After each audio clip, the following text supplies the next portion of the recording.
I know what you're probably thinking. How did we get here? Like this.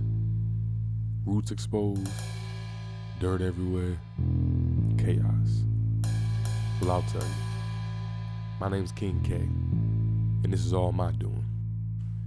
It all started like any other day. 'Cause it was. Ain't shit happened. This healthy plant just needs a little more space. When I first got it, it was about the size of the smaller one you see on the right. But it's done so well and gotten so big and healthy that it decided to have babies in the same small pot that I put it in. So now they need more space. Also, I got this lonely moon cactus that I've also had for years, and I think it's time it joins the family. You'll be able to see the repotting process on screen, but I'm not going to go into detail talking about it because this isn't really a gardening tutorial. The point of this is to really illustrate that I use this for my hair. And this plant is one of those small, little, scrawny, almost dead aloe vera plants you see at your Walmart, Lowe's, Home Depot. Sometimes your supermarket has them. But this is that plant. Those small, little, scrawny things that you walk by like, ugh, that's not gonna make it. You can make it. And yes, it might take a little bit of effort and a little bit of energy and a little bit of research and gaining knowledge, but that's kind of the point. Because once you do that, you have that now. You have that plant, but you also have that knowledge and that skill, and that's yours to keep. Some may feel like that's too hard or not possible, but that's why I'm showing you this part, to show that that little weak plant can grow strong and make you more plants. Now I have 3 instead of the one small scraggly one, and this is all material that after that small one-time purchase is an abundant free resource for me to constantly, naturally, healthily grow my hair. And the moon cactus gets to move in because it's also doing well and looks nice. I got both of those plants 3+ years ago. I've seen talk online of how grafted moon cactuses don't last more than a year and a half too. And I've had mines more than that. But enough of me bragging on my plants. The point of this is so that you'd be inspired to also get yourself a plant. So that you, if you have any natural hairstyle or any style that needs gel or moisturization to the scalp or anything like that, that you'll get a plant too and grow your own. And if your first thought just now was, why when I can buy product from the store to use for that exact same reason without doing any of what I'm seeing you do right now? And the answer is because that stuff usually, majority of the time, isn't good for you or your hair. The majority of the things pandered to you at the store for your hair is not made for your hair, especially if you're a melanated person with a natural hairstyle. And I know you've probably found that go-to melanated people's product that you get from the same local store that all the manufactured things come from, but those things aren't that good for your hair either. As of recent, a lot of people's favorite melanated hair care brands have come out or have been outed to have ingredients that aren't good for our hair in them. Long story short, we live in a capitalistic system where every company's main goal is to make money off of people who need to spend money on things they need. We also live in a country that hasn't been that great to melanated people historically on purpose. So when you add those things up, you kind of realize that the things in the store aren't there for the good of you. They're there to receive your money. But you can put your money towards a plant and be 100% absolutely sure that what you're putting in your hair and what you're doing for you, grown yourself, is all natural and absolutely healthy for you. But of course we live in modern day, and we can't realistically, with the lifestyles that we have right now, grow every single thing that we need for ourselves. So it's still your responsibility and our responsibility to do research into the brands you do use and the ingredients you do use. Even Even in this gel that I'm gonna make for this retwist, I use store-bought coconut oil and store-bought castor seed oil, both of which I chose to do research and find organic, all-natural brands so they match the whole point of having grown a plant myself. What I'm personally trying to avoid putting in my hair from the store-bought products like the gels, the mousses, the waxes, and all those things are the chemicals they use in those products, the preservatives that help them ship those products countrywide, worldwide, and not have them rot from the ingredients that would rot at a different rate, being that they're marketing as natural ingredients, but those natural ingredients from a major company gets diluted and layered with chemicals to get them to you in ways that they know aren't specifically good for hair, but it's good for their business, so they'll do it. Also, a lot of those things give really bad buildup, especially like waxes and specific gels. It'll gunk your hair up, make your hair heavy, especially with locks. The buildup gets into the center and it gets heavy and breaks off after a while, so I don't like any of that in my hair personally. With this aloe vera gel though, the stickiness is natural and water-based, being that it's a plant. So even though it holds really well, that stickiness doesn't turn into buildup, being that it can be washed away with either the moisture of your scalp and your natural, bodily moisture. Sweat. Didn't want to say sweat. Sounds gross. But your head sweats. It's life.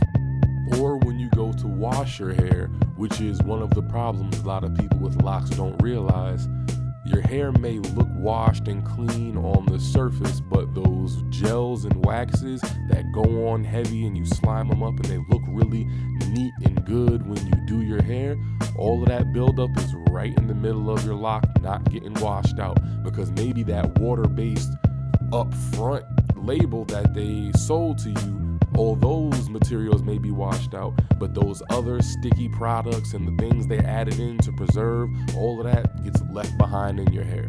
And you have to end up apple cider vinegar rinsing your hair more often than you like to, which also ends up weakening your hair. So in short, if you can, look into growing your own aloe vera to use for your hair if you need that type of material to hold your styles or twist your hair. Try to avoid store-bought brands if you can, but if you can't, do your research, look into your brands. We're melanated people living in a country that's not designed for us and was literally foundationally designed against us, and they never said sorry. They never did anything to undo that. So understand that the things we need usually can't come from the public with ease the way that we need it, the way that is best for us.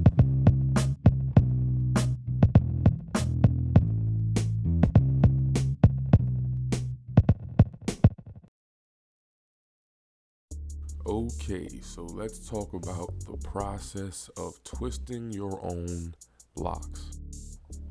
It may seem like an intimidating task at first, and I won't lie to you and tell you that it's a walk in the park. It does take a little bit of effort, but it's actually really important for you to do this process yourself if you have locks. And I'll get into that later in detail, but first, I'll explain to you how I do mine. First, I part my hair down the middle and section it into two big pigtails. I find this the easiest way to keep everything organized. I used to put it in smaller parts, like 4 or 6, the front 2, maybe 2 in the back, but I find it easier with just the 2 pigtails to keep everything organized. I don't get lost in which ones are twisted and which ones aren't, because all the untwisted hair stays in the pigtails. If your hair is shorter, feel free to section it into more sections and just try to keep tab of which ones are twisted and which ones aren't. You don't want to waste time retwisting, and you also don't want to over twist. I like to hold the first few freshly twisted locks in my hand until I have enough to form a bunch that I can put into a new pigtail to start a fresh twisted pigtail that'll replace the untwisted pigtail as I go along. And as you'll see, I'll try my best to keep my head in frame as I'm twisting, and show you a few sections where you'll be able to see how I twist, how far I twist in, and how I like to leave them. I don't like to put too much tension, but I don't like to leave, too much gap for it not to look clean and neat. You won't be able to see every twist though, because I didn't get all up close and do a lot of tight shots, because this isn't really a hair tutorial in that way. This is more so you can see the process and get an idea of how you would twist your own hair. So you might not be able to see much of me twisting specifically in here, but you won't be able to see any of you twisting your own hair. You're gonna have to do it by feel, which is why it's also important to get to know your hair, get to know which rotation. Some people's hair are twisted clockwise, some are counterclockwise. You gotta know how your locks are twisted so you can have a consistency over a long time. Which leads me into why it's important to do your locks yourself if you have locks. There's a surface level answer which has to do with your hair itself and how your hair comes out, but then there's also what I consider a deeper level that has to do with self-identity, with history, with your connection to yourself. And in my explanation, I'll probably be weaving in and out of both of those concepts. So just ride with me on this one.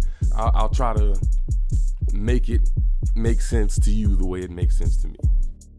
So first off, if we're gonna address hair, we're gonna have to address something else first. You can see me, we're talking about locks. Clearly, I'm black. Oh shit, he brought race into it. He's talking about race. Yup, nigga, I'm black. So with that comes a whole history, a whole context around hair and how we view our own hair, how society views our hair, which trickles down into how we take care of our hair. Throughout history, we were actually taught to mistreat our hair, to mistreat ourselves in a way.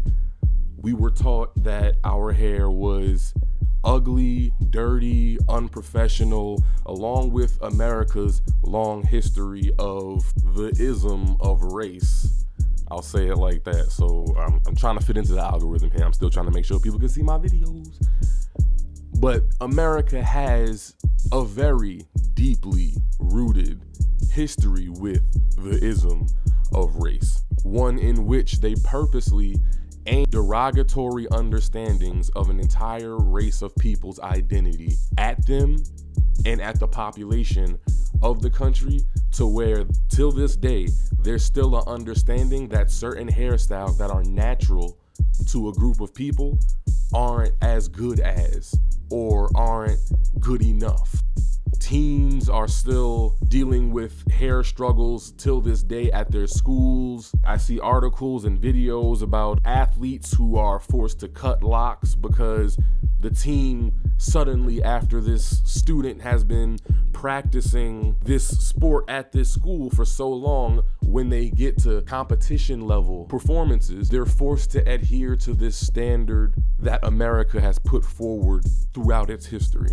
So as Black people, it's important for us to take ownership and identity and put that emphasis on learning and gaining that knowledge of our own hair and how to do our own hair and what's safe and what protects our hair. And with that knowledge, you gain a sense of comfort in knowing a piece of yourself in that way. And in that comfort, you gain a sense of identity. And in that identity, you gain a sense of confidence in yourself in a way that this country's history has separated us from that connection to our hair. Many of our people still lack the knowledge of what's good for our hair. We still have these stigmas that Black hair doesn't grow long, when in actuality, it's that we don't have the knowledge to grow our hair to a certain extent. We don't recognize how much moisturization our hair takes. We don't recognize that protective styles are majorly important to our people and the texture of our hair.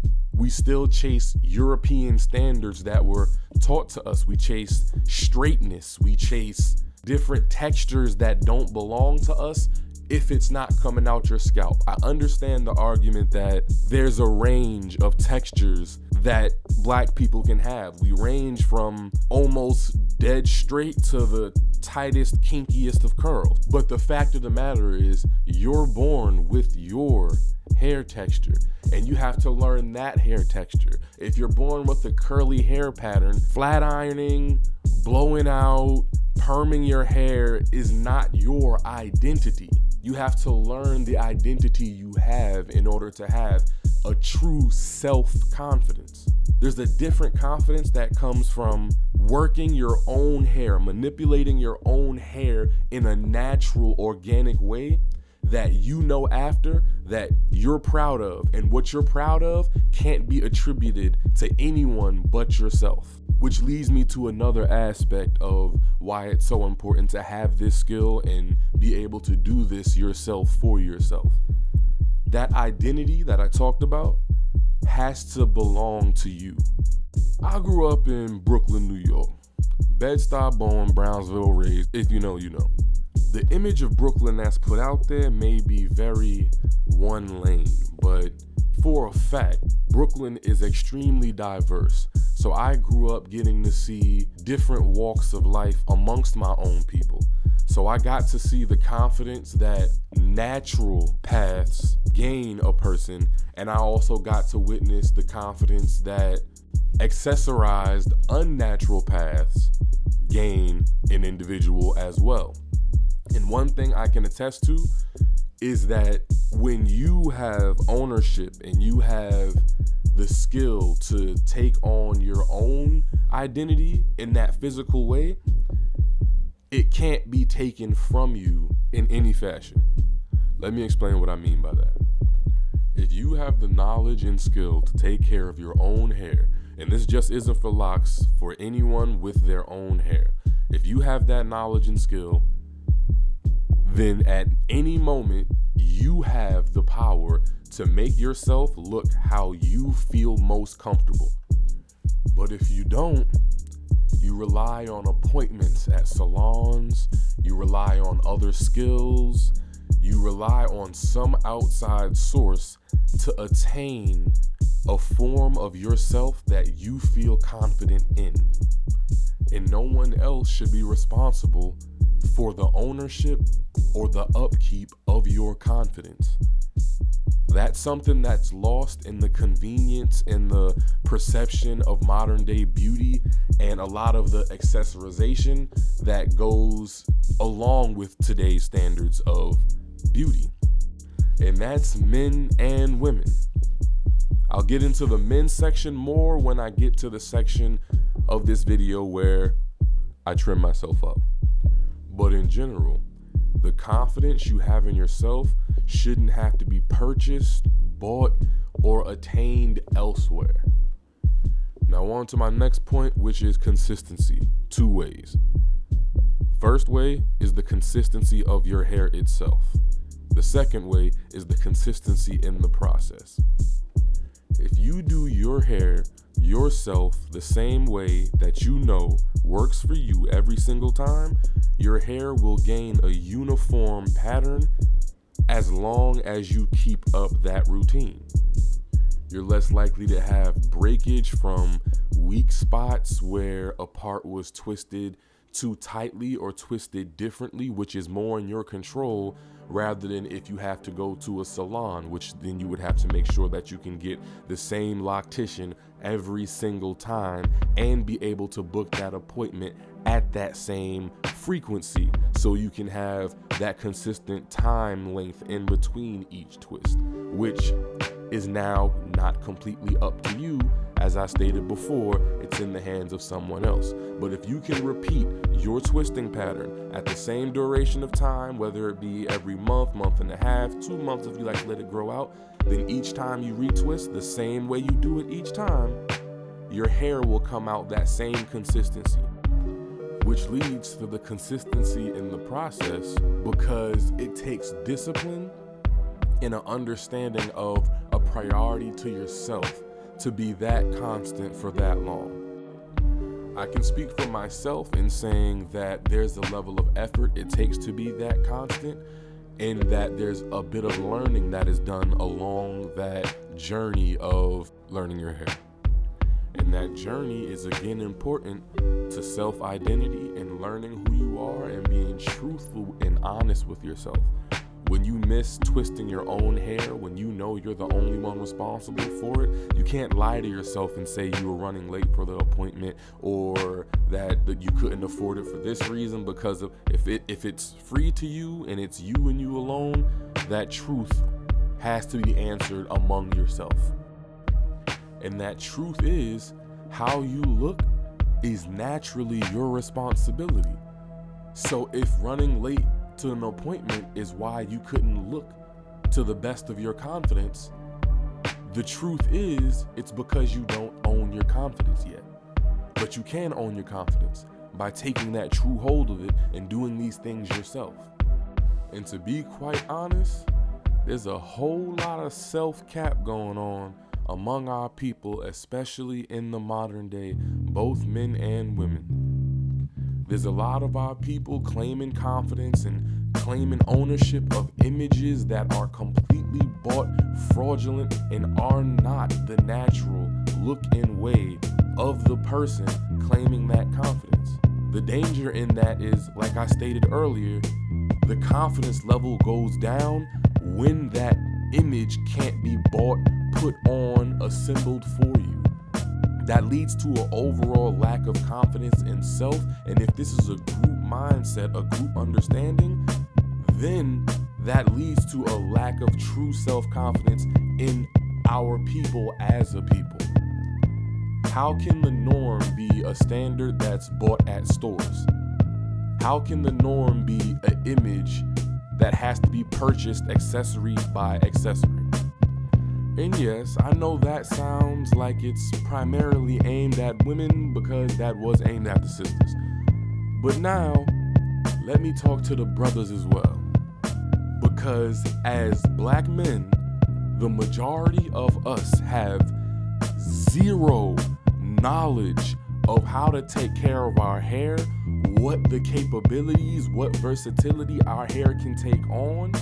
We are very limited in our self-knowledge as well, therefore very limited in our self-confidence, true self-confidence, which, just like all these other topics, layers into two sections of a reality for what that means for black men. For a good section of recent history, cut hair, low cut hair on black men was what was tolerated, was what was seen as professional, what was seen as okay.